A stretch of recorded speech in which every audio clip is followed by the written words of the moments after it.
What is up, everybody? Welcome to Behind the Cork. This is the COVID-19 I'm bored out of my fucking mind edition. Look, I'm terrible at posting on this, as you may well know. You might not even be subscribed anymore, and God bless you.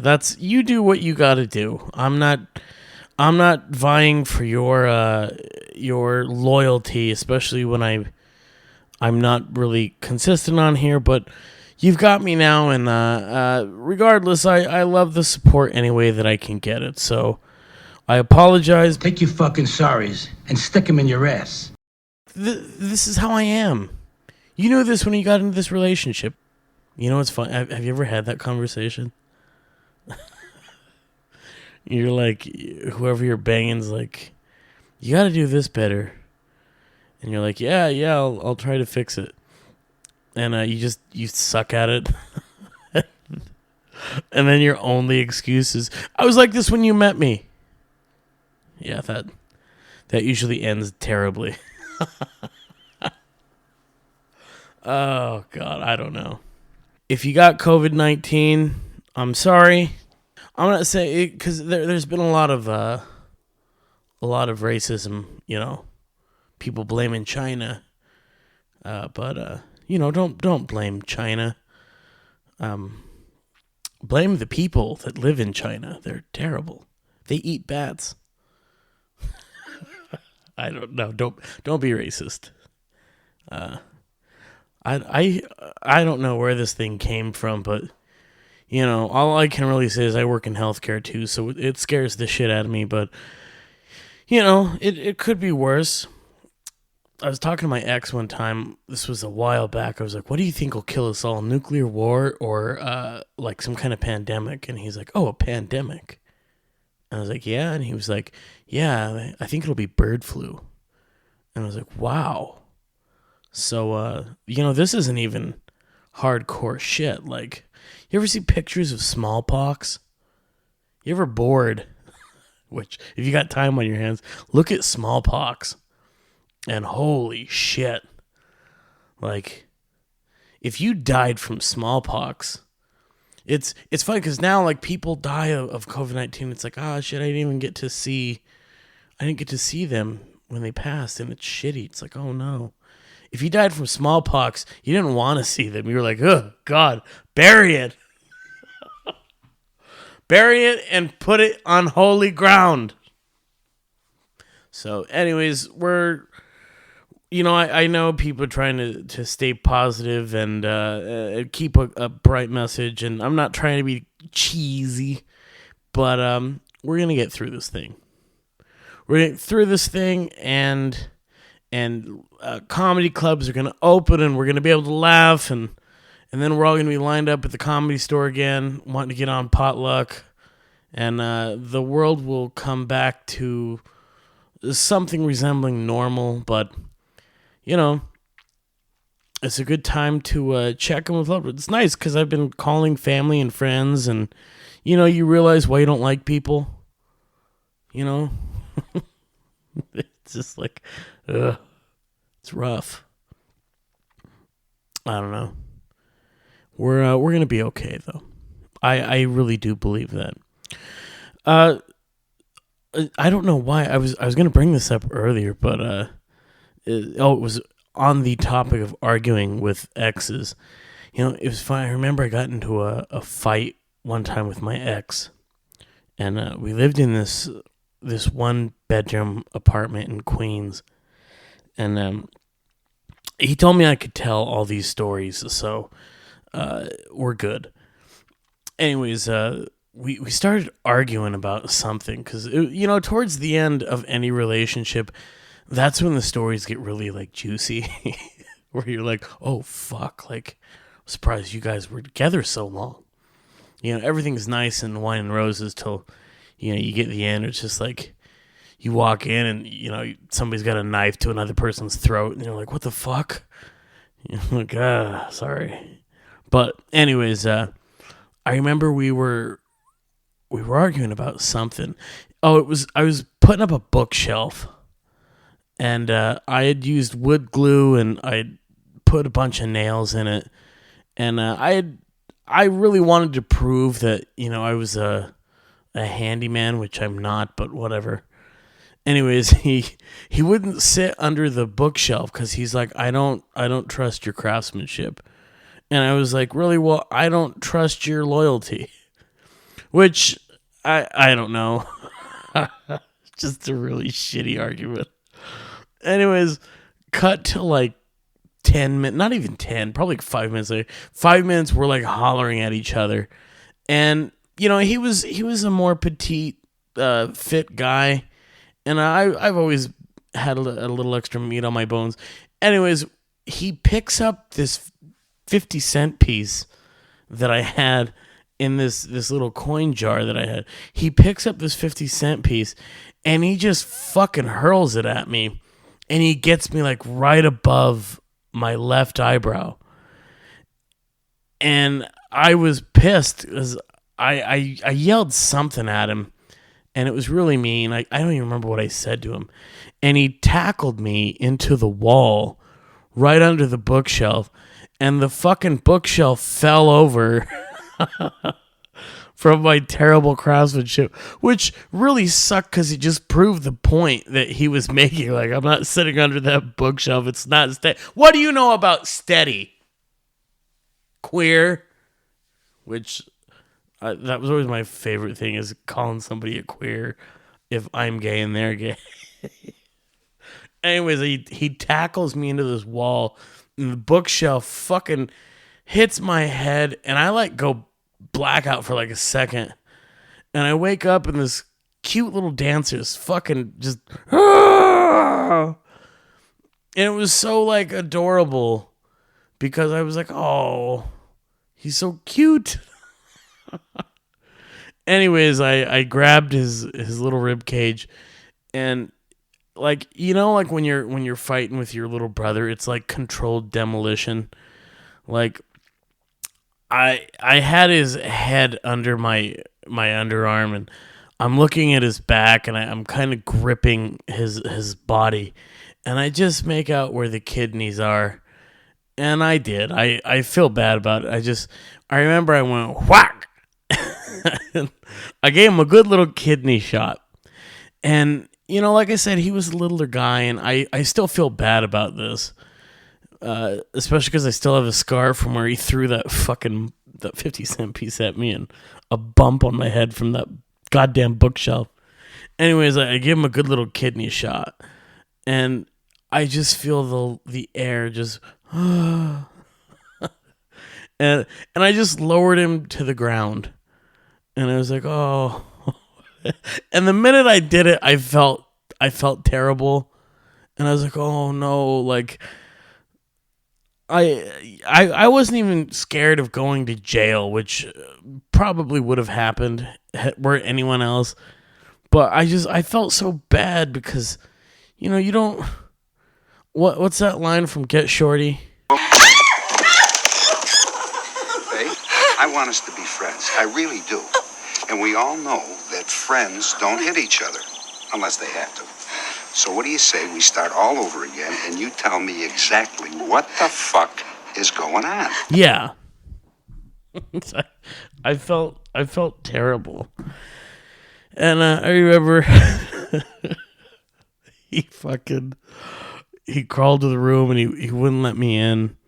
And I remember I texted a buddy. It was like, hey, I have a little bit of money stashed here. I'm probably going to jail because I thought, the cops were going to come and, we were knocking each other around a little bit. And anyways, he opened the door and he was like, I'm sorry I threw a 50-cent piece at you. And he was like, yeah, and I'm sorry I'm sorry I kidney punched you.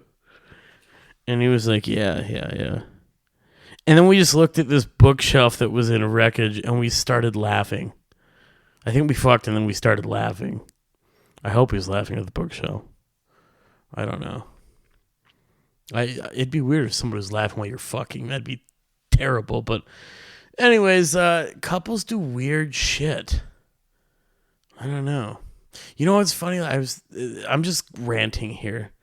I remember when I was a kid, speaking of couples doing weird shit, and my grandpa would come home. He drove this great big station wagon, and my grandmother had a shitty little blue car. I don't even remember what it was, to be honest. But anyways, I would wait for him to come home, and every time he would come home, and he'd see me watching, he would pull right behind my grandmother, and he would see me, and then he would step on the gas a little bit and just bump the shit out of my grandma's car. And it used to drive her crazy. Why the fuck do you do that? And you would just see him in the car, just mouth open laughing.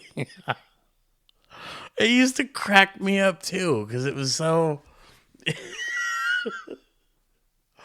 Anytime like you can really piss somebody off, you know, it's kind of a cute little thing, because to really get under somebody's skin, you gotta know them a little bit well, you know. Like my ex, I could piss him off. Luke knows how to piss me off. We're really good friends. I know how to piss off Luke. I know how to piss off the Verzies. I'm not really hard to piss off. I'm trying to think who I can get the maddest. You know who I used to be able to get really, really upset? And he's never been on here, but it was my cousin, my little cousin Aaron. And he's the head wrestling coach now, so I don't fuck with him now, but I should. But anyways, I used to be able to really get under his skin, because when he was a kid, he had this, that little thing that cute kids have with their R's, like Willy Wonka, or no, that's not it. Wheelie, like if they're trying to say really, and they put a W. It's adorable. And anyways, he used to have that, and I would tease him to no end. Like in the Rocha family, teasing was fucking, it was brutal. We were terrible, but anyways, he would talk, and I was just mean to him. Like I'd say, "Oh fuck, here we go, Elmer Fudd time," and he would just stop making fun of me, Elwick. And it was terrible if you had a speech impediment and your bully had an R in his name. So he would always call me Elwick. And I would just go, "Who the fuck is Elwick? Talk normal." We speak English in this country. Whose man are you? You see this knife? I'm gonna teach you to speak English with this fucking knife. I remember he was such a little badass. He would come at me, and I would just fucking throw him into something. I threw him into a stove one time. They had this gigantic stove, and I heard his big fucking head hit this stove, just dong. And I remember he grabbed his head and I swear I thought I killed him, but he just got up and kept, that time he really did charge me with his buffalo head. And I mean, it was incredible. He's the closest thing I had to a little brother. But there's times where I can see how brothers kill each other, not on purpose, but on accident. Brothers can be fucking rough. It's hardcore. I remember one time we were doing a pillow fight, because we were sorority girls. Fucking faggots. we were fighting with pillows, and I remember he did something that really pissed me off, and I put a couple of his G.I. Joes in this pillow, and I remember I swung it, and then it hit him so hard that it cut something on him, and when I swung it again, he ran against a wall, and I just remember him hitting this wall. And then he just fell down, and he didn't move. And immediately I was like, fuck, he's dead. He's dead, and now I have to hide the body. That thought went in my head. I was like, I wonder if you could bury him. because his dad gets home like in 3 hours. I've got time. And then he got up and he was like, "Wah!" And I was like, "Oh, thank God he's not dead." Oh shit.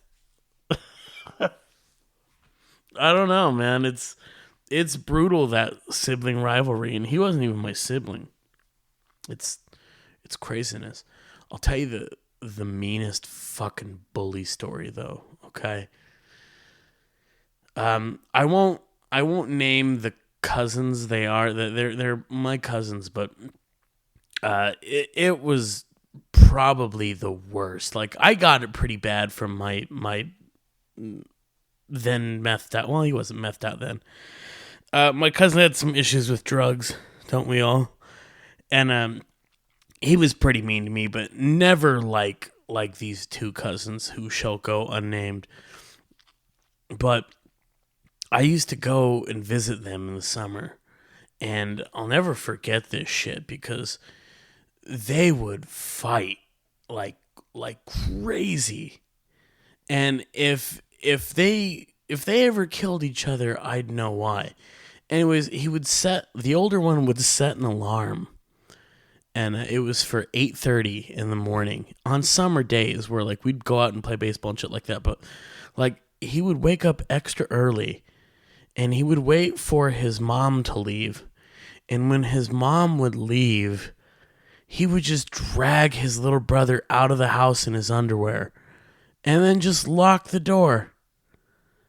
And the poor fucker would be out in his underwear and just pounding on the door, "Let me in!" And for some reason, that made the older one sleep even better. Just the tortured voices of his little brother. Like, the worst thing I ever saw, because they would fuck with each other. The worst thing that I ever saw him do was the little one had a girl over and they were watching a movie. And the older brother goes, "Watch this." And he grabbed a pair of the little brother's underwear. And I mean, there was a shit streak in these underwear that were like a mile long. It was disgusting. But at one point you just gotta ask yourself, like, why the fuck are you buying this kid white underwear? It's very clear that there's a problem wiping his ass. Stop buying him white underwear. You're feeding the bear. Like, stop. Anyways, the older brother grabs a pair of his little brother's underwear, and he goes to the little brother, and the little brother says, "What the fuck do you want?" And the older brother doesn't even say anything to his little brother. He just goes right up to the girl and shows him a pair of clean underwear that are stained. They were clean. I will give you that. They were clean. And he shows her the giant shit streak. And he just goes, "Really want to be with a fella that does something like this?" And the little brother just goes, "God damn you!" And he fucking ran at the older brother. And they started fighting. I mean, just pounding and snarling and like kicking the shit out of each other. And like it tousled into the next room. And the underwear just laying there with the shit streak. So now in the living room, it's just me, this poor girl, and a pair of white, brutally shit-streaked underwear. And the girl looks at me and she's like, "You want to watch the movie?" And I was like, "I think you should go home. There's probably going to be a murder here, and you don't want to go to court." And anyways, that was the worst. And don't get me wrong, like the little brother did shit to the older brother too. Like I saw him pour like half a thing of Dawn soap into this older brother's soda. He used to put shit in his food. It was amazing. Like now they're good friends now. It's amazing how brothers kind of put that shit aside, but it made me laugh. It made me chuckle. And they're better now. But do you have a brother that you used to fuck with? Not like that, but you know what I mean, like brawl with. Rawr! Never had a like. I wonder if they did it to sisters and shit like that, like picked on sisters. I don't know. My great aunt used to tell me that my grandpa was fucking mean to her. But I think one thing that happened was those old Mexican families were fucking tough. Like, they were mean to each other, but it made them, like, really tough. I had an aunt. It was my Aunt Jenny. And, oh my God, she was so sweet to us. But, man, I saw her fucking make threats and deliver on some shit, too. Like, the thing that I remember hearing was, my grandpa, she came at my grandpa one day, and my grandpa like socked her, knocked her down, and she got up and she fucking hit him back. And it was like, way to go, Aunt Jenny. And she used to tell me, she's like, I'm not gonna let any fucking man mess with me. And she didn't. And it was a crazy thing. Like, all right, last story I'll tell you, and then I don't know. Maybe we'll take a phone call. No, I'm kidding. My mother told me this story. So, my mom was riding her bike, and she was like 14 or 15, and she dropped off something to my grandpa's friend, and she got back on her bike, and it was like tortillas or chilies or something. So she got back on her bike and she's riding back home, and out of nowhere this car just pulls in front of my 14-year-old mother, and this lady like comes storming out, and she's like, "What the fuck are you doing in my house, you little bitch?" And my mom's like, "What are you talking about, lady?" And she's like, "I know you're fucking my husband." And my mom's 14, and I don't think she was. She told me she wasn't, and I believe her.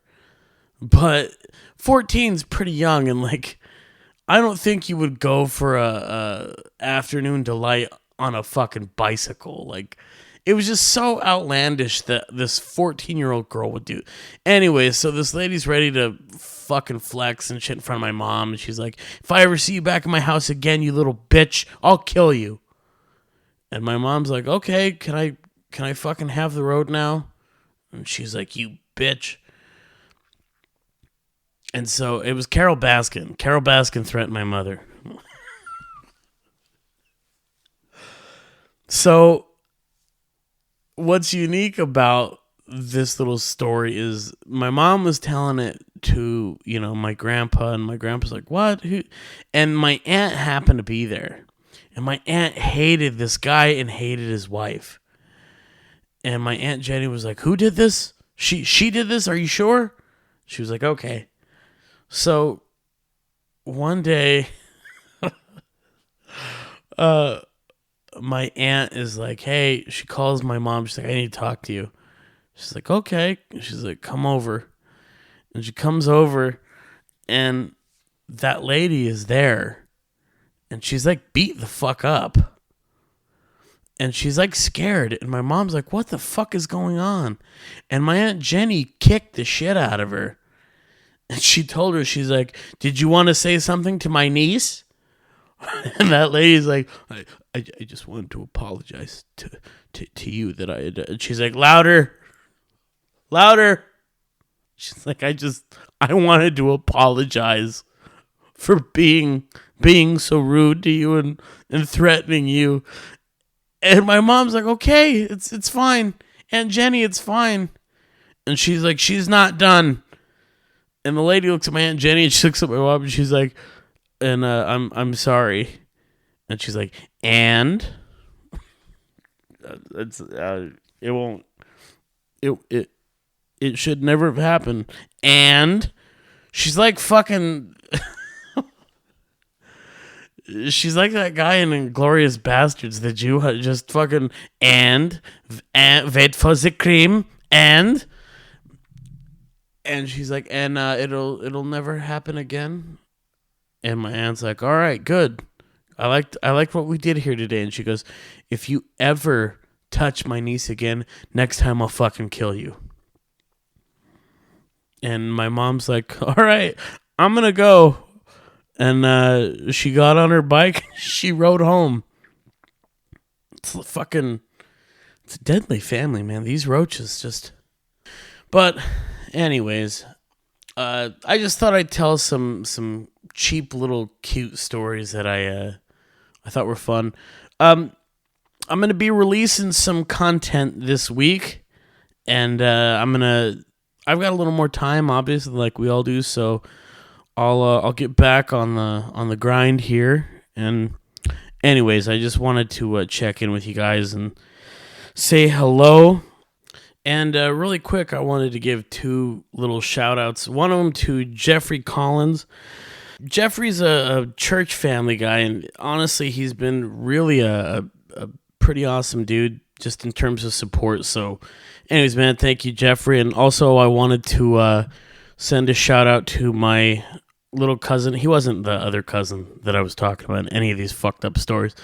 Mikey, hope you're doing well. Thanks for listening. And JJ... sorry I told him that you molest Cub Scouts. That's not true at all. Yeah. That's a long story. Anyways, so I hope you guys are hanging tough and just stay up. I mean, the news is fucking shitty. It's don't even fucking bother. Pick up a hobby. Even if it's just jerking off and trying to hit the wall of we're above you. Just do something fun for yourself. Try jerking off with your left hand. You ever done that? It's fun. Try it. See, make like a line. See how far you can shoot. And then next time you do it, try to do it, try to go a little farther next time. See if you can get yourself in the face. Fuck it. You got time. Try giving yourself a haircut. Do something fun just for you. Fart and blame it on somebody else. Just fun stuff. Prank call. When's the last time you had a good prank call? Have you done that? Call up somebody that you don't even know, and just tell them, say, hey, I got this stuff. I'm outside. See what they do. Anyways, I love you guys. Take care. We're going to get through this, and all the best.